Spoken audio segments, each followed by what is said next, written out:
I think there is a stage in our lives, by the way the world is programmed and conditioned, at least in the lifetime that we're living in, where we have a tendency to believe everything we think. You're cultured into your mind very young. Very young, you're told that you are the physical body, the specific body. Very young, you are indicating that that body has a personal mind that needs an education. And that education is very important. So it's important for that personal body to establish some personal knowledge. And with that kind of upbringing, with that kind of programming and conditioning of your consciousness, it's quite natural for you to believe, for us to believe, that that's who we are. That we are this physical body, and that we have a personal mind, one that's private. Not everyone is privy to our thoughts, to our thinking. We can keep things to ourselves. We can keep our thoughts secret. They're my thoughts in my body. And once we have that concept defined for us, there isn't really any reason to kind of stand back from either our body or our thoughts, because we fully believe that that's who we are.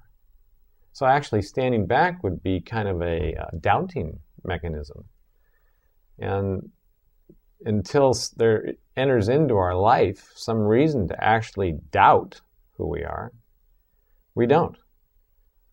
So the average human being that hasn't gone through, quote, a awakening to doubt is completely identified with their thinking and with this personal form as their body. And it may be that at some point in their life, for whatever reason, maybe the failure of the mechanism to provide adequate satisfaction,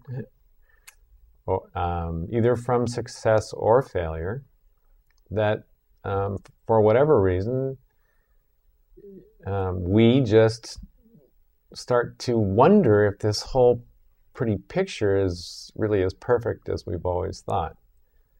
And so we may get wind of the idea that some people are saying that we maybe want to look deeper into who we really are. Is who we have assumed ourselves to be actually, in reality, who we are? Now that opens a new doorway. It takes someone to say there is something deeper, because maybe we don't. I mean, I suppose without someone saying there's something deeper or broader, we could come across it ourselves. I mean, it could happen, but I mean, if we're we're always surrounded by that deeper. What would you call it? I mean, there are words indicating that we are deeper. I mean, there's scriptures in many different religions that are giving hints of a deeper self, a universal self, a cosmic self, a spiritual self. I mean, a deeper self than just being the body and the mind. And there are obviously spiritual teachers who have always been around from one generation to the next, who have also been speaking about this. It just seems to me that there's always been a limited audience of interested.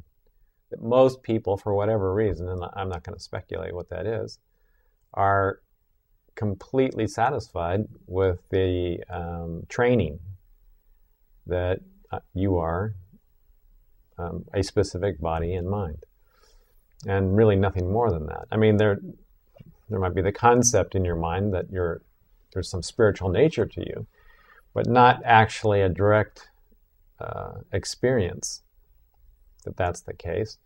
And without a direct experience that that's the case, then no real interest it's just one more thought, in investigating. Right? Yeah. Because, I mean, we're saying, like, okay, a lot of us, you said, are satisfied. I'm not so sure we're satisfied with just being a train of thoughts.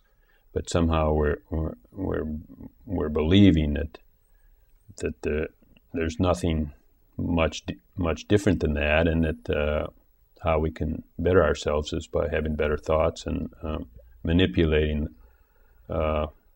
basically concepts, I guess, because we just have to manipulate ideas about ourselves and get ourselves to be in a different position, a different place at a different time, and somehow be accepted in a different way. And I'm not quite sure what you're saying. I'm just saying that just the game that we all play, that we've all played for so long, seems to be the only game in town. And now, when we originally, not originally, but 10 minutes ago, we started talking about how we're programmed into thinking we're a body and we're a mind.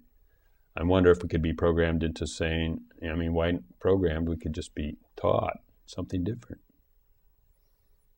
But that doesn't occur so much. You have to get tired of going the route of conceptual purification or something like that. I don't know how much we study the mind. We certainly act it out. Most people's experience is dictated by their concepts. And that's pretty clear to us. You can put two people in almost an identical situation and make it something simple, like it's standing at a bus stop and it's raining, and two people standing there. And their mental interpretation of that moment can be completely different, and often it is different, but it can be, completely different. We basically, most people use their minds for their experience. They basically refer to their conditioning and programming for all interpretations of their moment-to-moment experience with the things that are going on around them. Now, the question is, there's an enormous aspect of being, you and I, that is not being considered. And when we are just experiencing ourselves physically and mentally, conceptually, in other words, through this thinking device, which then translates into emotion. The thoughts go into the body. It's the body-mind, body-mind. So the mind, thoughts, enter into the body and become emotion, which is the feeling aspect, the sensory aspect of the thinking that we're doing, affecting the body. So that whole organism is one aspect of who we are. But we're ignoring, for whatever reason, I don't know why we don't see it. Maybe it's too obvious to see. We're ignoring the consciousness in which all of these changing and limited experiences are happening. Now, this is the funny thing, is that, consciousness is not really, I guess you could call it one big global experience, and that is being, the experience of being. Just one huge, enormous experience.